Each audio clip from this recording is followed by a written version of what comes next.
Hello! Vous l'avez vu dans le titre, aujourd'hui on va parler de l'esthétique coquette.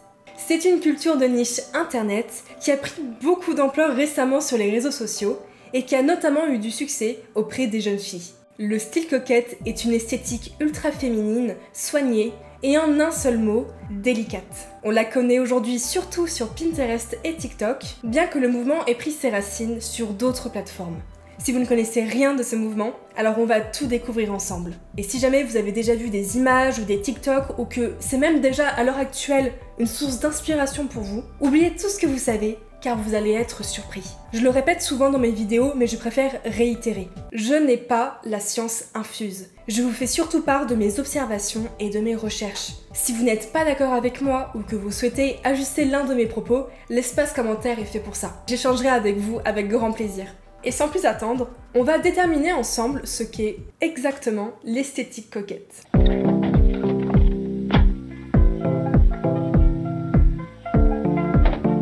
Déjà, le terme coquette vient du français coquette. Oui, pour une fois, l'influence est principalement française. Vous ne le saviez peut-être pas, mais le mot coquette a différents sens. C'est un terme qui peut désigner une personne qui est soucieuse de son apparence et qui porte une attention minutieuse à ses manières, ses vêtements, sa coiffure, etc.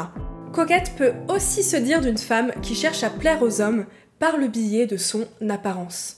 Dans cette seconde définition, le terme était utilisé de manière péjorative et méprisante. On pourrait même dire que c'est un terme qui a une connotation un peu misogyne. Par exemple, au théâtre, la coquette, c'est un rôle type à part entière. Molière lui-même expliquera ce qu'est une coquette, qui serait une de ces femmes qui, pourvu qu'elle ne fasse point l'amour, croit que tout le reste leur est permis.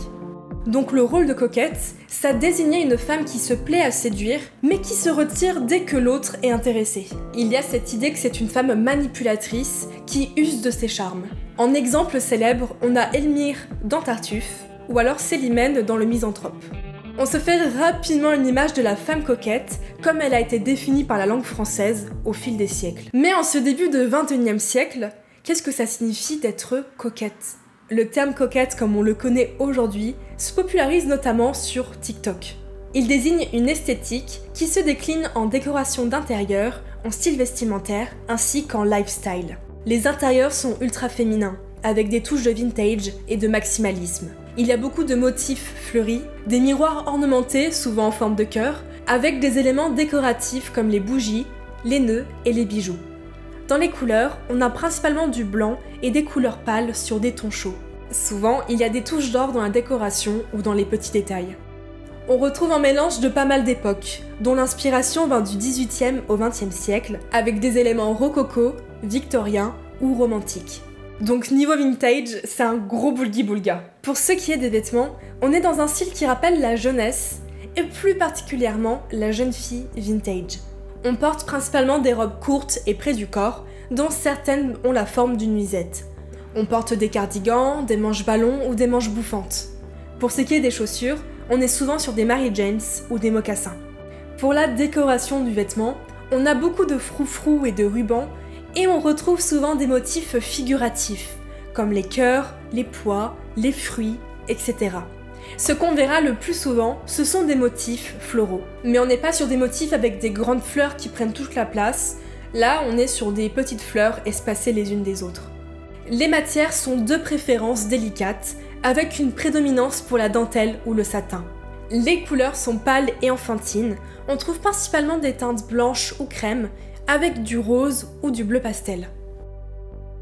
Là où dans la décoration d'intérieur on est sur quelque chose de maximaliste, le style vestimentaire invite plutôt à la parcimonie. Par exemple, les accessoires et les bijoux sont impératifs, mais en petite quantité. Il y a très peu d'accumulation ou même d'overlaying dans un but de raffinement. De la même manière, on se maquille très peu, ou à la rigueur, on part sur un teint clean avec des joues un peu roses. En effet, on mise moins sur le visage que sur la coupe de cheveux. De préférence, les cheveux sont lisses ou alors à boucles larges, avec des tresses ou des couettes. En accessoires, on utilise des rubans, des nœuds et même parfois des fleurs. Ce que je viens de décrire, c'est la coquette, on va dire, classique. Mais le terme coquette est en fait un terme parapluie qui regroupe tout un tas de sous-genres. Encore une fois, la création de ces sous-genres est à l'initiative d'utilisateurs TikTok qui crée de nouvelles esthétiques pour l'adapter à soi ou à son mode de vie. On a par exemple le Gloomy Coquette, qui met en avant une dimension mélancolique dans l'esthétique coquette. On a aussi le Vintage Americana, qui est l'un des sous-genres les plus importants. Bon, l'esthétique se limite à des bouteilles de coca et à des lunettes de soleil en cœur, mais on y reviendra. Je vous rassure, on va pas s'amuser à énumérer tous les sous-genres qui existent, ce serait carrément indigeste. Et puis la plupart d'entre elles sont juste des tableaux Pinterest, et pas des mouvements à part entière. On pourrait aussi faire la remarque que le coquette ressemble beaucoup au fairycore. En effet, on retrouve des éléments similaires, comme par exemple les manches bouffantes, les couleurs claires et les motifs naturels. Mais il y a une distinction très nette à faire entre les deux. Le fairycore prône un côté naturel, proche de la nature et de ses éléments, alors que chez la coquette, c'est tout l'inverse. Chez la coquette, il y a un côté distingué et bien élevé qui fait qu'elle n'irait pas se rouler dans la boue. Surtout, les deux esthétiques ne représentent pas la même catégorie sociale. D'un côté, on a le fairycore qui est un dérivé un peu magique du cottagecore, et les deux représentent un quotidien simple et modeste. Alors que chez la coquette, on est clairement sur un statut social plus élevé qui représente la prospérité et l'aisance financière.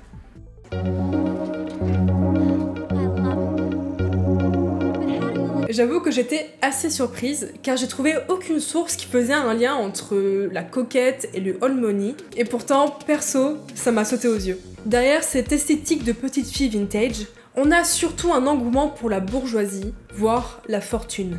Et la classe sociale visée est très spécifiquement old money. Pour ceux qui ne savent pas ou pas trop ce qu'est le old money, on va faire un très bref point dessus. Déjà, c'est un phénomène sociologique observé aux États-Unis. Et c'est un terme qui permet de définir différentes classes sociales chez les personnes les plus fortunées. Il divise les plus riches en deux catégories. D'un côté, les old money, donc vieille fortune, et de l'autre les new money, donc nouvelle monnaie, nouvel argent, les nouveaux riches. Les fortunes New Money désignent une catégorie de personnes qui viennent d'un milieu socio-économique assez bas et qui ont fini par devenir riches.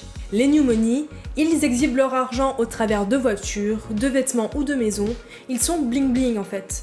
Et de l'autre côté, les Old Money, ils trouvent que c'est carrément vulgaire de montrer son argent comme ça. Parce que les Old Money, ça fait des générations qu'ils sont pétés de thunes. Ce sont tous des héritiers de grandes familles fortunées, donc ils savent qu'ils n'ont rien à prouver à personne. Et pour cette raison, ils ne vont pas montrer de façon ostentatoire leur argent et font l'éloge de la sobriété et de la noblesse. Et sur TikTok, le old money c'est carrément devenu une esthétique. Donc du côté de la population, du peuple, de la plèbe on va dire, certains vont s'inspirer de leur style vestimentaire et les recopier pour se donner l'impression d'être un riche héritier. Et il y en a qui ne vont pas s'en cacher, ils veulent seulement avoir l'air riche. Quand on observe l'esthétique coquette, on est face à un schéma similaire. Les photos de référence, les tableaux ou les inspirations vintage sont issus d'une forme de fortune. Les utilisateurs qui s'imprègnent de l'esthétique coquette ne peuvent que effleurer ce rêve de la petite fille riche. Ils vont adopter un lifestyle qu'ils espèrent similaire, ils vont chercher en brocante des babioles d'époque, ou alors consommer sur Shein des vêtements qui ont l'air à la fois riches et vintage.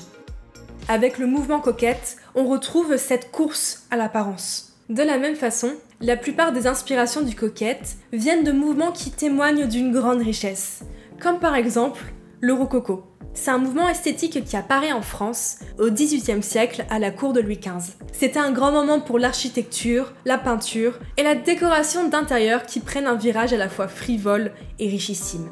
On se retrouve avec des froufrous, des nœuds de partout, des coiffures alambiquées et des décorations ultra détaillées. Dans le coquette, on retrouve pas mal de ces éléments, surtout dans la décoration d'intérieur. On a aussi quelques influences dans les vêtements et les motifs parfois fantaisistes. Globalement, on peut même faire la remarque que le mouvement coquette est un peu obsédé par la France. Bien sûr, c'est une France qui est fantasmée et américanisée, mais on peut retrouver du contenu faisant l'éloge de la parisienne vintage ou de la royauté française. Il y a par exemple un gros engouement autour de Marie-Antoinette qui a toute une communauté de fans. L'esthétique coquette n'est pas que dans la délicatesse et la féminité, il y a aussi cette volonté d'appartenir à une classe sociale privilégiée. C'est pour cette raison qu'on retrouve beaucoup de contenu tournant autour du luxe ou de la royauté. C'est d'ailleurs ce qui est le sujet de nombreux mèmes de la communauté, qui pour la plupart sont bien conscients de l'image qu'ils essayent de renvoyer. Et c'est aussi ce qui va pousser les personnes les moins privilégiées à fantasmer sur des relations avec des hommes plus vieux et plus riches. Jill and I stayed to watch football practice. In the Frigid Queen? What do you mean in the Frigid Queen? Maintenant que vous avez bien saisi tous les tenants et aboutissants du mouvement Coquette, on va pouvoir se plonger dans son histoire passée. Le mouvement n'est pas né sur TikTok au début des années 2020. En fait, il est légèrement plus âgé que ça, car il fait ses débuts sur Tumblr au début des années 2010. Seulement à ce moment-ci, ça avait un autre nom, celui de Nymphette. Le mouvement Nymphette, c'est une esthétique qui est menée par de très jeunes filles qui vont romantiser le début de leur sexualité, mais surtout de relations qu'elles pourraient avoir avec des hommes beaucoup plus vieux. C'est une esthétique qui tourne autour de l'adolescente fatale, de comportements risqués, et parfois de l'emprise psychologique qu'elle pourrait subir d'un homme plus vieux. Avant de parler de la communauté Nymphette et de son évolution jusqu'à aujourd'hui, on va d'abord parler de l'origine du terme. Oui, désolé, on va refaire un peu d'étymologie, mais on est obligé de passer par là pour comprendre à 100% le sens d'un mot. Donc, le terme nymphe vient du grec ancien, qui signifie jeune mariée, promise, ou qui désigne les parties génitales des jeunes filles. L'une des utilisations du terme nymphe, depuis la Grèce antique déjà, est un terme qui vient sexualiser les jeunes filles. En France, ce sera ce sens sexualisé qui va rester le plus important. On a même le poète Pierre de Ronsard qui déclarera « Petite nymphe folâtre, nymphette que j'idolâtre ». Et c'est un poème qui sera très apprécié dans la culture nymphette, mettant en scène Ronsard écrivant un poème d'amour à une fille bien plus jeune que lui. La figure de la nymphe comme jeune fille sexualisée date donc d'il y a vraiment très longtemps. Mais ce qui a permis de lui faire son entrée dans la culture moderne, c'est le roman Lolita, écrit par Vladimir Nabokov en 1955. Le roman suit l'histoire de Humbert Humbert, un homme d'une quarantaine d'années qui se dit nympholepte. Nympholepte, ça signifie qu'il est attiré par des nymphètes. Et ce qu'il appelle des nymphètes, ce sont des préadolescentes. Donc des jeunes filles qui sont sur le point d'avoir leur puberté. Le roman Lolita tourne donc autour de ce Humbert, un professeur de français qui tombe amoureux d'une jeune fille qui s'appelle Dolores Haze, qu'il va surnommer Dolly ou Lolita. Dolores Haze a alors 13 ans. Il se marie avec la mère de Dolores, la mère va mourir, donc il devient le seul parent de la jeune fille dont il va abuser sexuellement. Mais à travers les yeux de Humbert, ce n'est pas de l'abus, car il voit en Dolores une jeune fille aiguicheuse, volontairement subversive et qui aime attirer les hommes plus vieux qu'elle. Depuis les années 50, les termes nymphe et Lolita sont donc venus définir les jeunes filles prépubères qui se sexualisent elles-mêmes pour attirer des hommes adultes. Depuis la sortie du livre de Vladimir Nabokov, le thème de la Lolita commence à apparaître un peu partout. On la retrouve dans des musiques, avec en France Serge Gainsbourg, Céline Dion, mais aussi Mylène Farmer et Alizée. On aura diverses adaptations cinématographiques, avec notamment celle de Stanley Kubrick, qui sera la plus célèbre, datant de 1962. Le personnage de Dolores Haze est joué par Sue Lyon, qui à l'époque avait seulement 14 ans. Sur l'affiche, elle a les lèvres rouges et une sucette dans la bouche, ce qui est une composition dans laquelle elle est clairement sexualisée. On retrouve ces fameuses lunettes de soleil en forme de cœur, qui sont vraiment l'accessoire phare du style coquette et nymphette. Lors de sa sortie, le film a bien sûr fait polémique, mais en même temps, il a vraiment marqué son époque.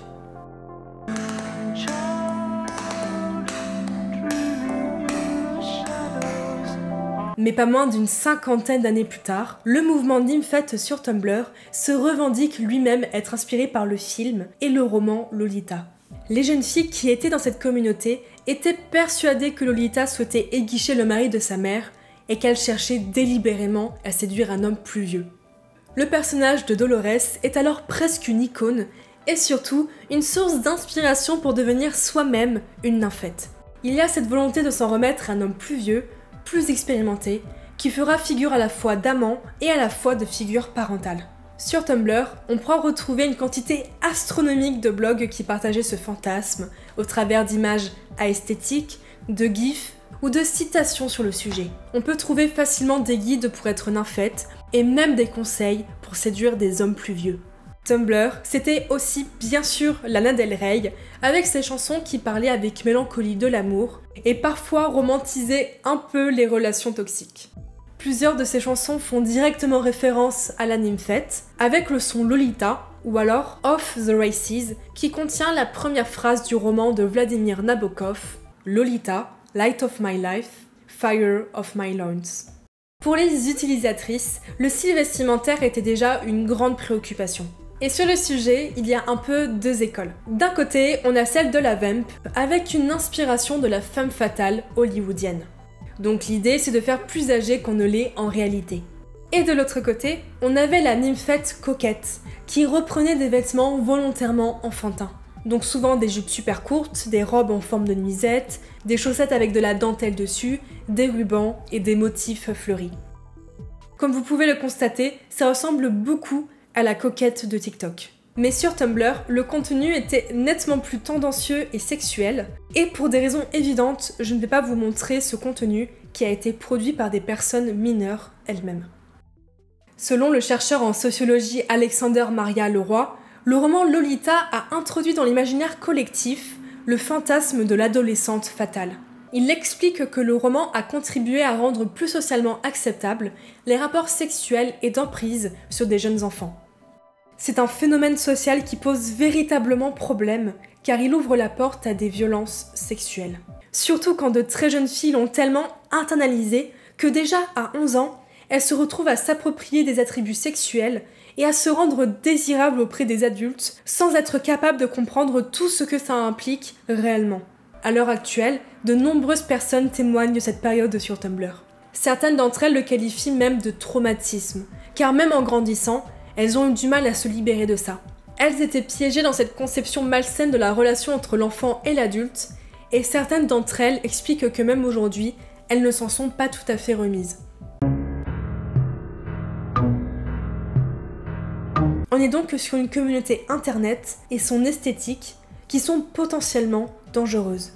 Mais qu'en est-il aujourd'hui? Le mouvement nymphette a connu un pic de popularité entre 2014 et 2018. À la fin de l'année 2018, la plateforme Tumblr va prendre une décision qui va tout changer. Elle va supprimer tout le contenu pornographique et tendancieux sur son réseau. Par la même occasion, elle rend inaccessible tout un tas de hashtags, dont celui de nymphette. Donc là, dans la communauté nymphette, c'est un peu la panique. Déjà, il faut savoir que dans la communauté elle-même, il y avait beaucoup de membres qui appréciaient la culture et le style vestimentaire nymphette, sans pour autant apprécier tout l'aspect malsain et sexuel de l'esthétique. Ces personnes vont vouloir faire renaître de leurs cendres leur communauté, tout en laissant derrière tout le contenu dangereux et nuisible. Donc là, il faut que vous vous imaginiez 10 adolescentes dans une même conversation qui réfléchissent à fond pour trouver un nouveau nom à leur communauté. Un nom qui laverait complètement leur image et qui leur permettrait de repartir sur des bases plus saines. Vous l'aurez compris, c'est le terme coquette qui a été choisi. Au début, c'était seulement 3 personnes qui spammaient ce hashtag sur Tumblr, puis sur Instagram, jusqu'à ce que ça devienne un gigantesque phénomène sur TikTok. Mais avec l'avènement de TikTok, le hashtag nymphette refait surface. D'un côté, on a des utilisateurs qui apprécient juste s'habiller comme des petites filles pour l'esthétique, et certains influenceurs se battent pour retirer cette connotation sexuelle de leur mouvement. Et de l'autre côté, il y a la continuité de ce qui s'est passé sur Tumblr il y a presque 10 ans. Et franchement, ça fait un peu froid dans le dos. Surtout quand on connaît le nombre délirant de pédophiles sur ce réseau. Même si le mouvement coquette est aujourd'hui fun et inoffensif pour beaucoup de personnes, je pense qu'il est important de ne pas oublier d'où est-ce que ça vient. Quand on s'intéresse à un mouvement esthétique, social, politique, peu importe, il faut toujours avoir conscience de tout ce qui caractérise ce mouvement. Donc faites attention à vous et faites attention aux gens autour de vous. Cette vidéo était super intéressante à faire pour moi parce que j'ai vraiment dû fouiller sur internet et aller dans les tréfonds de Tumblr pour essayer de retrouver des trucs. Et la recherche sur les mouvements internet, c'est franchement passionnant. D'ailleurs, si vous avez envie que je me penche sur une esthétique ou un sujet en particulier, n'hésitez surtout pas à me le proposer en commentaire. Je vous dis à très bientôt ou à tout de suite si vous regardez une autre de mes vidéos.